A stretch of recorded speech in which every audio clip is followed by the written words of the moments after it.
selection committee. So SIGecom is a special interest group for this community at the ACM, and the SIGecom Test of Time Award recognizes the author or authors of an influential paper or a series of papers published between 10 and 25 years ago that has significantly impacted research or applications, exemplifying the interplay of economics and computation. And first, I'd like to thank the other members of the committee, Nico Devanor and Bobby Kleinberg.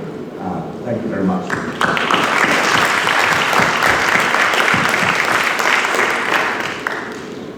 All right, so the winners of the 2018 award are 3 different papers in no particular order.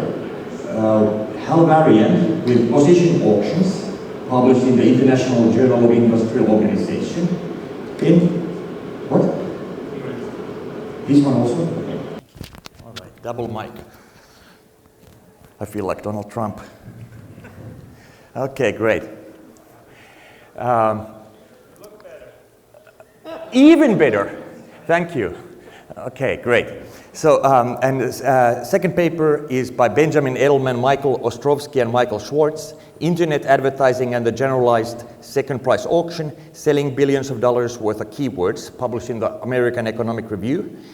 And the third paper is by Gagan Aggarwal, Ashish Goel, and Rajiv Motwani, Truthful Auctions for Pricing Search Keywords, published in this conference in 2006.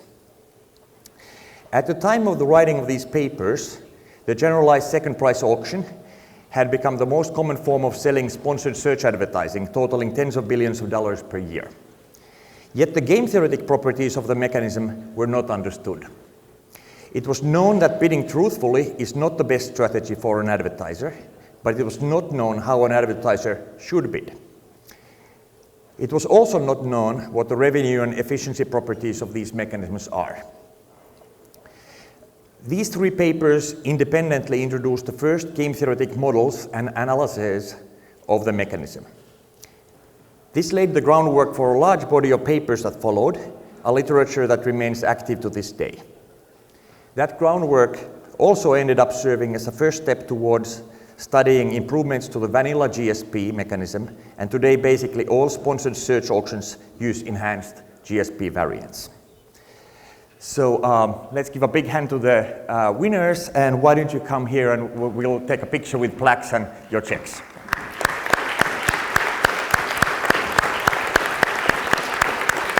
And also, Bobby and Nickel, if you could also come here. So we have these fancy plaques here. Why don't you open the boxes for the picture? Great.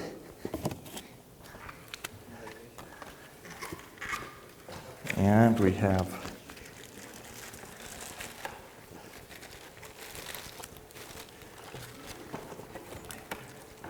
all right.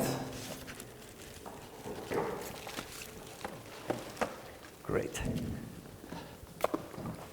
All right, so I guess there's 3 committee members and 3 of you, so each one can be congratulated by somebody. Okay. Thank you. Congratulations. Thank you.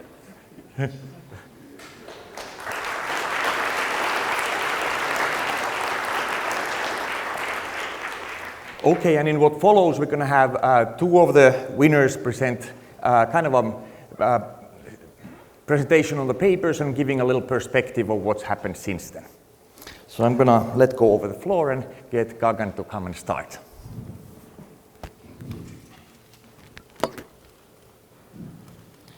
why don't you also put both of these mics on?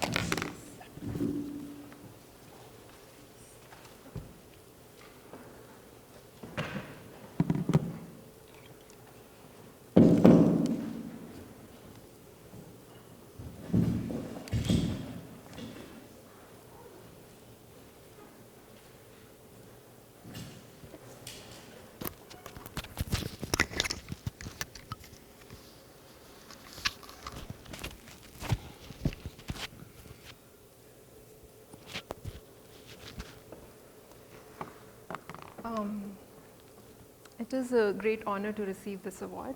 And on behalf of all the authors, I would like to thank the award committee and the nominators for the award, for this recognition. Is it loud enough? Can you put the mic a little? Oh, the mic is not. Can you hear me now? I think it's upside down. I see. This one has a mic. Okay, is that better? That's better, but the other mic needs to also be pointing up. It also needs to be pointing up. Right. That one can over here. Is that better? Okay. So thank you for this recognition. My talk today will be based on the 3 papers. The first, so our paper was called Truthful Auctions for Pricing Search Keywords. It appeared in EC 2006. It was joint work with Ashish Goyal and my late advisor Rajiv Motwani, who is not with us anymore. He was truly a great advisor, and he had this unique ability to connect theory with practice, and this paper is a great example of that. The other papers that we are sharing the award with, and we are in great company here, are by Hal Varian, Position Auctions, that appeared in the International Journal of Industrial Organization, and paper by Edelman, Ostrovsky, and Schwarz, which appeared called Internet Advertising and the Generalized Second Price Auction, which appeared in the American Economic Review. So we'll mostly be talking about the, so there are a variety of online advertising platforms today. So I'll mostly be talking about search ad auctions today. That is the ad auctions used to sell the ads which appear alongside search results. For example, here are some ads that are appearing to the right-hand side of search results in multiple positions. To start with, I'll try and give the state of ad auctions circa 2005, right? So Google and Yahoo were already running ad auctions at that point, millions of ad auctions every day, worth billions of dollars like per year. The setting was somewhat non-standard and had many interesting characteristics. There were multiple positions per page, multiple ads were being sold per page. The positions were not identical, but they weren't fully combinatorial either. So there was some structure, but they were not identical. It was a pay-per-click auction, so the advertiser, the bidder would pay only if a certain action happened in addition to just being allocated the space. And the same keyword bid applied across auctions throughout the day, but the bid could be changed in real time at any time. And as Thomas said, little was known about the properties of these auctions at that time. It wasn't even known if the auction that was being run was truthful or not. In fact, Google's help page, which we looked at the time, indicated that the auction they were using was a generalization of the Vickrey auction for the one item case. And moreover, we didn't know the revenue and efficiency properties of the auctions that were being run. So against this background, we modeled the setting as follows. So we have a matching problem. We have n ads which want to show in k positions. Typically n is greater than k. And each bidder has a value vi, per click, and this is a private value.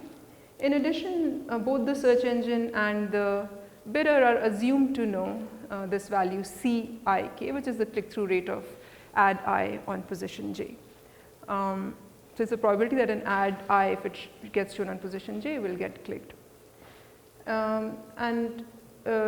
We also introduced the notion of separable click-through rates, which is the assumption that the click-through rates can be separated into two vectors, Q, the quality of the ad, and the R, which is the visibility of the position, such that the vector C is simply the outer product of Q and R. And this assumption sounds reasonable if you think of Q as the as if you think of R as the probability of a user looking at a position, and Q as the probability that a user clicks the ad given that they looked at the position. So, and the auction was modeled as a weighted, bid weighted auction. So the advertisers bid BI per click, they are assigned a weight WI, each advertiser is assigned a weight WI, and I'll talk in a second about what WI is. So the allocation is by scoring the ads by weighted bids, so you do WI times BI, and in the case of Yahoo, which was ranking simply by bid, WI is 1. In the case of Google, which was ranking by bid times the click-through rate in the first position, the weight is the click-through rate in the first position, and in the separable CTR case, this reduces to weight being equal to the quality of that ad, the QI of that ad. And the pricing by was by the second price, the now well-known second price rule. So I'll give a very quick overview of the results.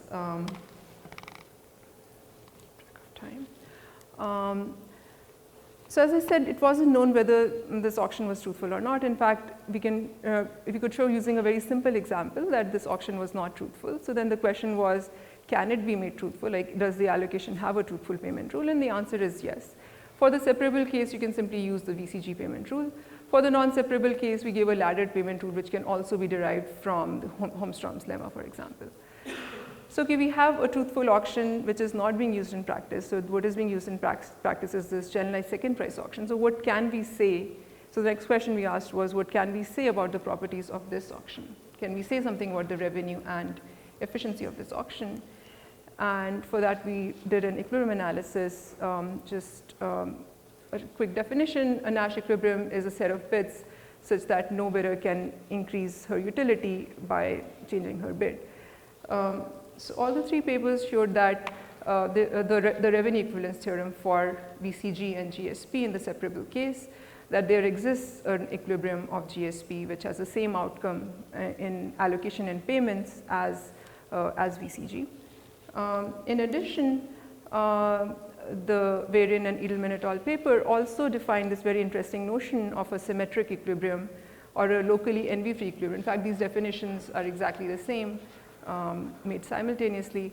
And they showed that the VCG outcome equilibrium is actually a symmetric equilibrium, and in fact, it is the lowest revenue equilibrium among all the symmetric equilibrium.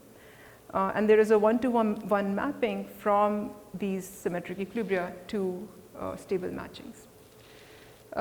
In addition, the Edelman et al. Paper also gave a generalized English auction. So this is a very interesting construct again, where they gave like an English auction style generalization to multiple positions, and showed that that has a unique perfect Bayesian equilibrium, which is also the same as the VCG outcome, whose outcome is the same as the VCG outcome. So the picture at that point, with the results of these papers, looked something like this. The red circle is all the Nash equilibria. Revenue is increasing as we go up, and the symmetric equilibria are a subset of these, with the VCG equilibrium sitting at the bottom.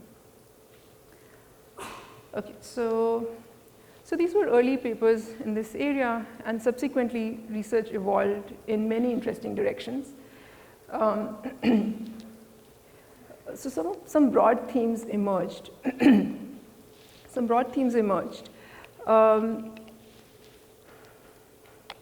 One large area was the area of auction design and analysis, where new mechanisms were proposed for this problem, and existing mechanisms were analyzed for their properties. In addition, there were areas on understanding advertiser behavior, user interaction, and the allocation of ads under constraints, the optimal allocation of ads under constraints.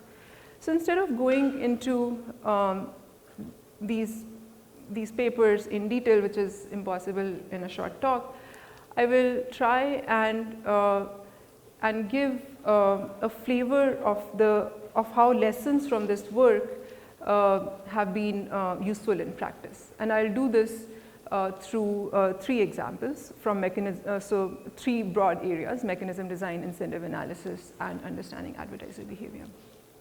So I'll start with mechanism design. So often when we make theoretical models, we abstract away a lot of details, right? And practice is a lot messier. But we often derive insights from these theoretical models which are useful in practice, even if the results themselves are not directly applicable. So I'll give here a bunch of insights that we have derived about mechanism design.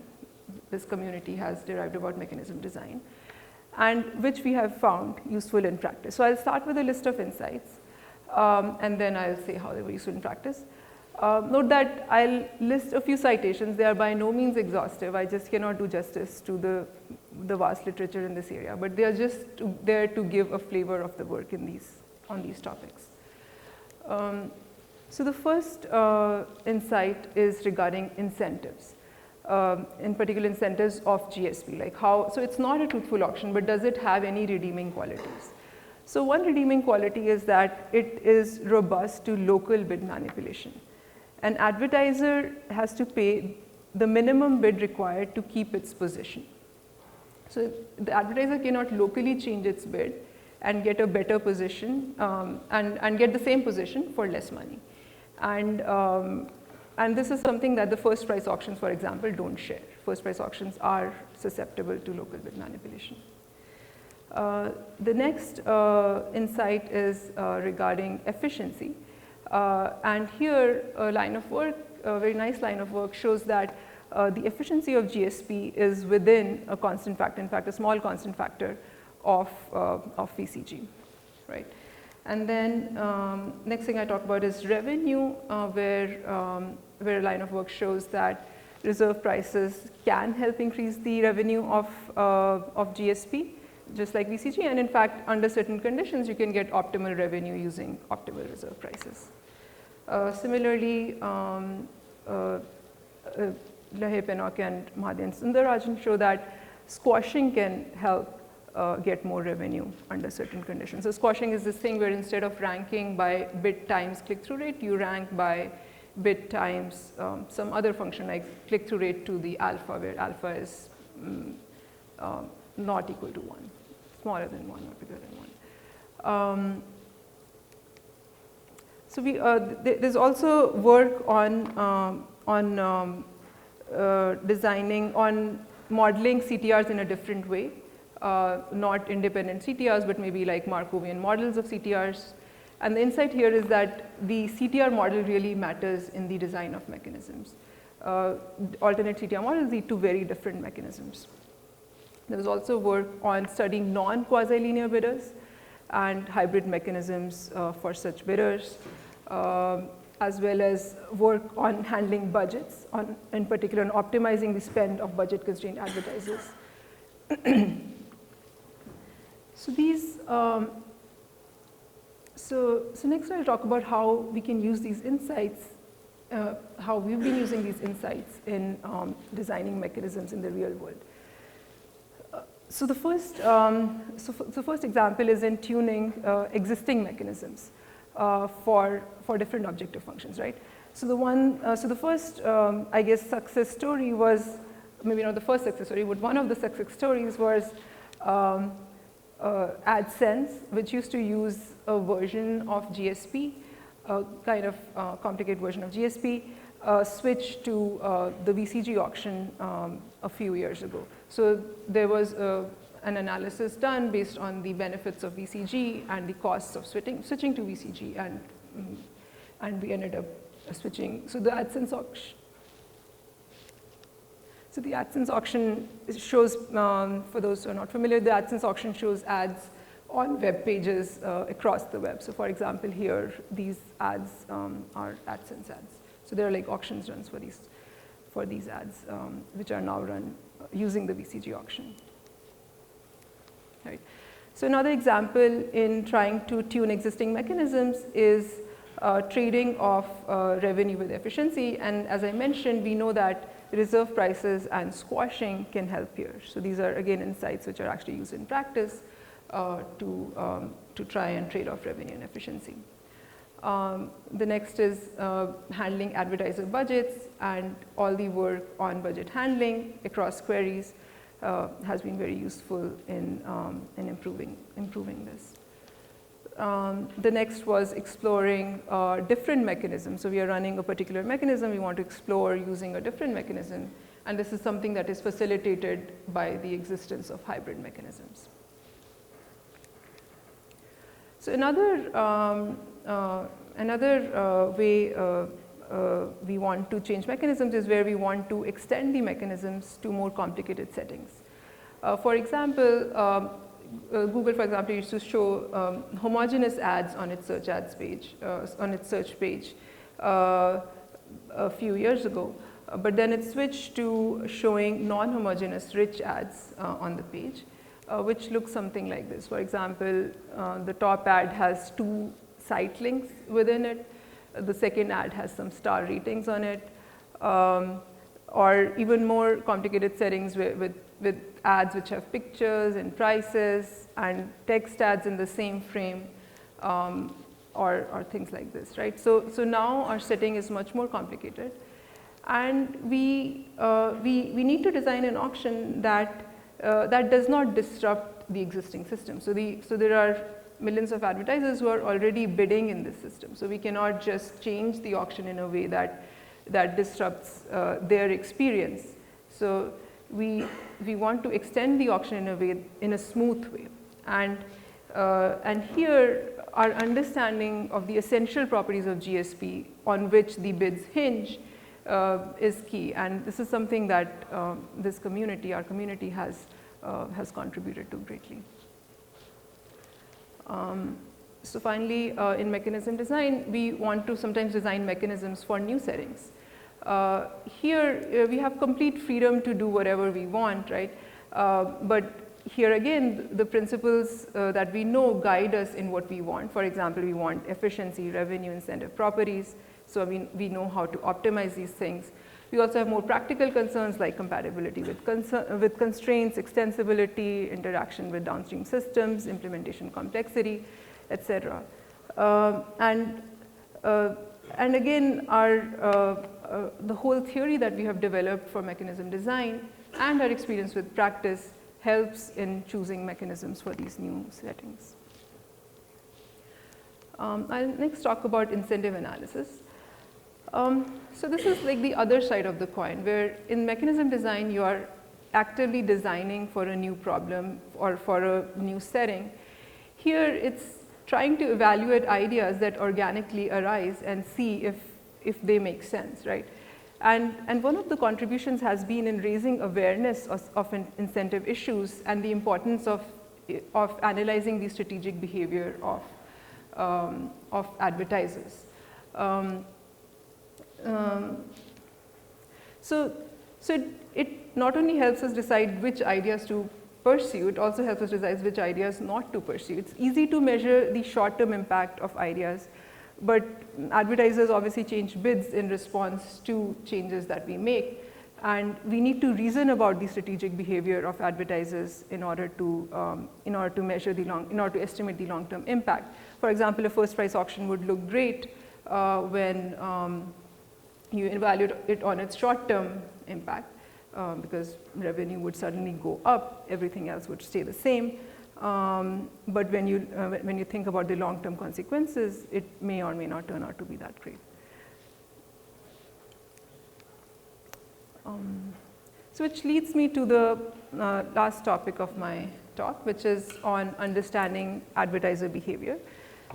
So again, so here what we want to do is to be able to predict or able to estimate how advertisers are going to how advertisers are going to react to changes that we make to the system. And this is again a line of work that has a lot of research behind it. So first we can assume, for example, we can start with the common assumption of quasi-linear utility functions, and we can use for example, the work of Varian to estimate the private values of each advertiser.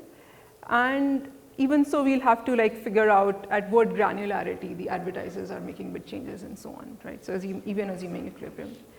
But we can go further and say, what if the advertisers' utility functions are not actually quasi-linear? In the real world, advertisers have a lot of constraints like budget constraints, capacity constraints, concave utility functions, and we want to, or other behavior that's just prompted by their business needs or their computation constraints. And we want to incorporate all of these into advertiser models. And there is a lot of recent work as well as older work that helps us make these estimates. Thanks for your attention. I guess I'll take questions after Michael's talk.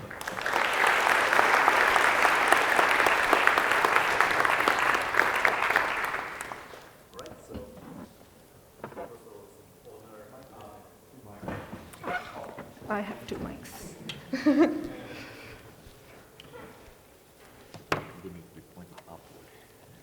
Put this one on the right side. Wait, 3 mics? I think you need this take one. one I of think those you off need and put this this one. on. Yeah, you need this one. Each subsequent speaker gets 1 extra mic for amplification. Amplification.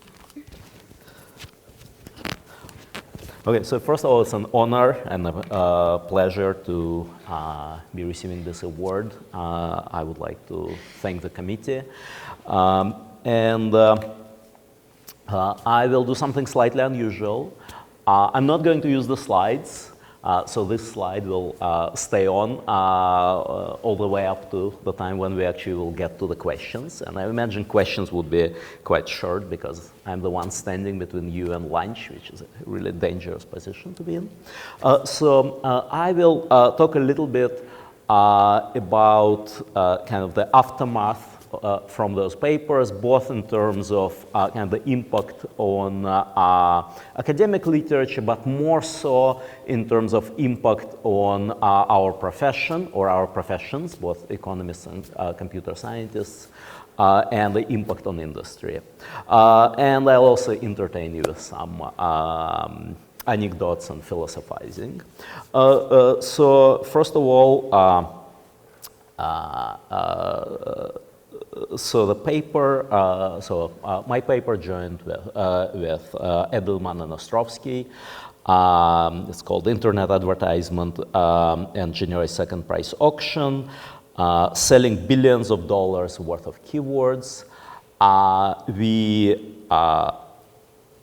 started writing that paper where the title would have been selling billion of dollars worth of keywords.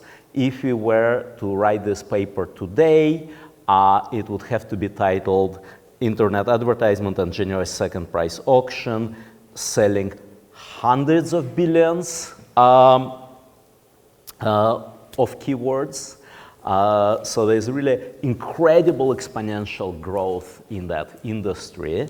And that's why every little bit that could make it a little tiny bit more efficient makes a really big difference. So we first circulated that paper in 2005 in NBR working paper, and it came out in AR in 2007. So for a computer science paper to go in less than 2 years from a working paper to a publication is, well, normal. In economics, it's almost unheard of. That's lightning speed. Economics journals takes years. So that was a nice surprise for us. Things went fast.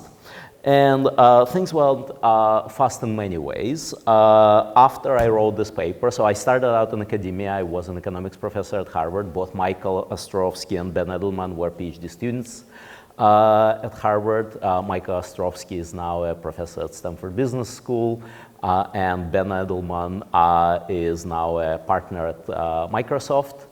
I am a chief economist and vice president at Microsoft. So first of all, that paper kind of hijacked our careers. We, well, 2 of us moved from academia to corporate world eventually. For me personally, it was kind of an interesting journey because that paper basically hijacked my career.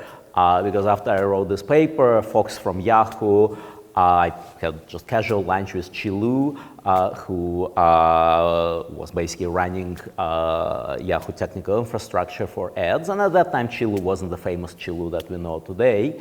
And he's like, this is good stuff. We really need to do something about it at Yahoo Labs. And I'm like, look, dude, I'm in academia. I'm never going to go to like some corporate lab. Yahoo Labs barely existed at that time. Well, 6 months later, I was at Yahoo Labs starting an economics research unit. So that was the end of my academic career. But what's interesting, you computer scientists are very used to kind of corporate research being kind of an important part of your discipline. In economics, really, Bell Labs had kind of a remarkable economic research unit. But since then, there was very, very little, if any, economic research, like basic fundamental economic research in corporate research labs. So the economics unit in Yahoo Research Labs was kind of more or less the first time since Bell Labs that there was kind of high quality, meaningful economic research in corporate labs. Well, we weren't just staring at blue skies at Yahoo Labs, although we did a lot of that, and we published basic fundamental papers, but we also did a lot for improving and creating Yahoo marketplaces that had a huge impact on corporate bottom line. But before telling you more about that stuff, let me tell you an interesting anecdote. So as you noticed, kind of one of the papers that received the award today is Hull Variance Position Auctions paper, which actually, if you read our paper and Hull's paper, you would see that results are remarkably similar. In fact, many results are exactly identical with the difference of notations. He uses I's, we use J's, A's, K's, but other than that, like about half results are exactly coinciding. So how did that happen? Well, the story is kind of interesting. So actually, Hull obtained those results before us. Probably quite a bit before us, I'm not sure when. And the reasons that we didn't know about those results is that he wanted to publish them, but I suppose Eric Schmidt, who probably was Hull's boss at the time, I'm not sure actually, but you know, normally Hull, being vice president, gives himself approvals for publication, but in this case someone else must have not given him an approval, so he couldn't publish this paper. Basically, after we published our NBR working paper, we sent it to Hull and say, hey, Google might be interested in it. And Hull said, I knew all of that, and he really did. That's because Google was actually using that methodology already in order to simulate any change that they would introduce in this auction. So Hull's paper was Google's trade secret. And that's why nobody, except for folks inside Google, could know about it until our paper came out, which pretty much had all that stuff. And then Hull was at liberty to publish his paper as well. Well, that's an anecdote. Now let me tell you a little bit more about kind of the academic impact of those papers. So our paper, so just looking at citation counts, so our paper, Internet Advertisement and Generalized GSP Auction, has, according to Google Scholar, 1,648 citations. Hull's paper, that's they're very often cited together, has 1,144 citations, And Gagan and Goel's paper has, I think, 374 citations. So between the three of us, we got more than 3,000 citations. So obviously, I wouldn't be able to kind of talk about academic impact of our papers because I couldn't review 3,000 papers in remaining 9 minutes. Oh, 5 minutes. Oh, that makes a difference. Now I can. But what I can do, I can tell you a little bit about what those papers did for industry. First of all, at Yahoo, one of the reasons that Yahoo was so interested in funding economic research and one of the reasons that other companies followed the suit, so now we have economists in tech and in many companies, was the fact that kind of stuff based on this basic research was really important for the company for making money, making incremental revenues on the tune of hundreds of millions of dollars. So one of the papers that myself and Michael Ostrovsky wrote based on our work at Yahoo was a paper titled Reserve Price Auctions and Internet Advertisement, a Field Experiment. So there we actually describe a field experiment where using the equilibrium notion that we developed in this paper, we figured out what is the revenue maximizing way of setting reserve prices. Obviously, you couldn't think of revenue maximization unless you can actually characterize the equilibrium. So that field experiment was actually kind of when we estimated what would be the revenue impact for the company, and said, well, we want to run kind of a field experiment. We want to split kind of all Yahoo traffic into two buckets, 50-50, experimental, control, and we expect this roughly 3% revenue gain.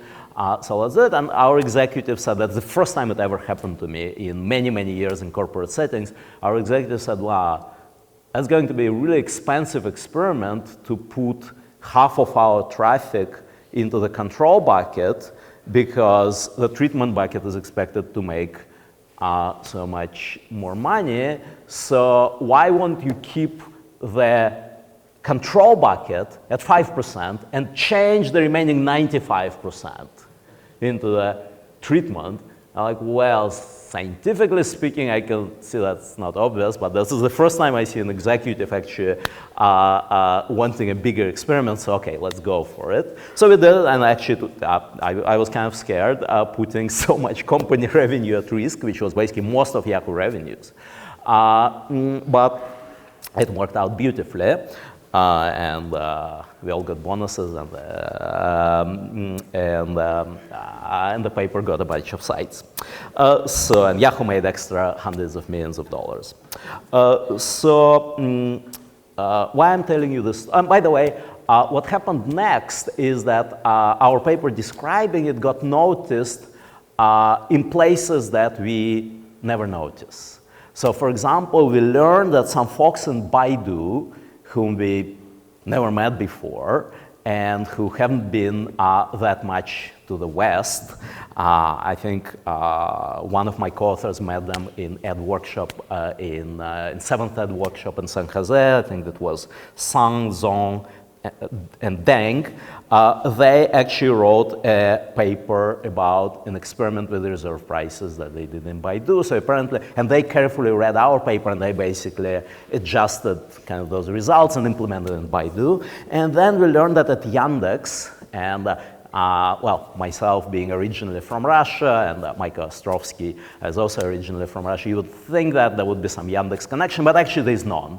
We have good friends at Yandex, but neither of us have any connections with Yandex.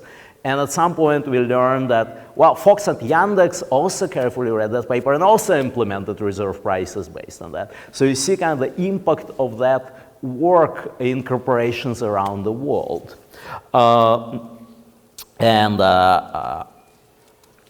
That doesn't often happen with economic theory, by the way. Let me tell you a few more, in the remaining 1 minute, I'd like to share a few more observations about it. So first, one of the results in our paper, actually I think perhaps the only result in our paper that's in need of the other two papers that receiving award today, is in the equilibrium selection criteria. So the most technical part of our paper, that actually has really complicated mathematical proofs, is that work on equilibrium selection. So we show that under certain assumptions, this lowest revenue equilibrium, that's VCG equivalent, is the only equilibrium that survives that selection criteria. By the way, ironically, many people told me that, oh, you know, but there's a multiple equilibrium in those auctions, like your paper doesn't say anything about equilibrium selection criteria. And I said, well, actually, the section called main result has equilibrium selection criteria. It's just that most people don't get to that section because it's on the end of the paper, but we thought it's important because that's why we called it main result. So first, this is an example where usually equilibrium selection criteria is kind of really esoteric, right? I mean, who cares about equilibrium selection? But actually, when you think about it, it really matters in practice. You really need to figure out which equilibrium to look at. So as a theorist who spent most of his career in the corporate world, I always rejoice when theory, especially esoteric theory, actually matters. So the other observation that I would like to share with you is that A/B tests are great, experiments are great, empirics is great, and we absolutely need all of that. But without having deep theoretical underpinnings, we couldn't go just by empirics alone. We couldn't go just by A/B tests alone. And let me give you one little anecdote that shows why. So if you would look at GSP auction, if you introduce reserve price, you can run an A/B test. And an A/B test with a reserve price, you would notice a revenue change. Some advertisers would fail to meet reserve price, and they will drop out. You will lose some revenues. And some advertisers, you would charge a little extra, right? Because they were paying, basically, let's say your reserve price was 1 cent. Now you set higher reserve price. Whoever was bidding above that reserve price now is paying more, so you have more revenues. So you have this A/B test, and you would see revenue impact.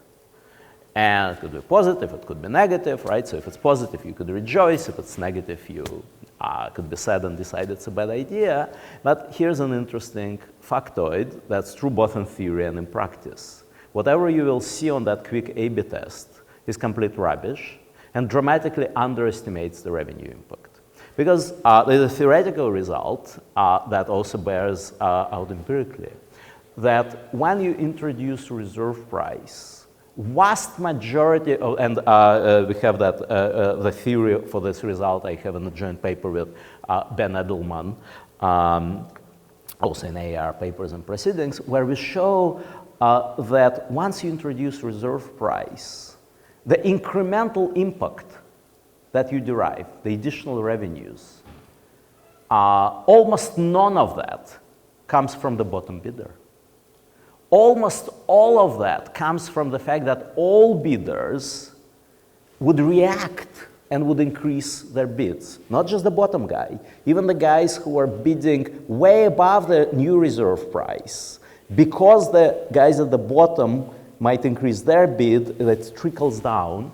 And what we show that extra incremental revenue that you get are actually greater from top bidders than from the bottom bidders. It's like, how could that be? That doesn't sound intuitive. Well, let me tell you how it could be. The top bidder increases on average his bid very, very little. But because the top bidder gets so much more clicks than the bottom bidder, even that little bit of extra revenues multiplied by a lot of clicks turns out to be more than quite a bit multiplied by very few clicks. So why is that story important? Well, first, it's kind of neat. It shows you that kind of the second order effect is much bigger than the first order effect. But it's also important because it shows that we need the theory to guide us. And in this particular case, empirically, when we launched the new reserve prices, we saw how bids were gradually increasing and how full revenue impact was realized over the course of weeks, not instantly. And obviously, if you start designing A/B tests without kind of paying attention to theory, you risk going wrong again and again. And thank you very much. It's a great honor to receive this award, and I would like to thank you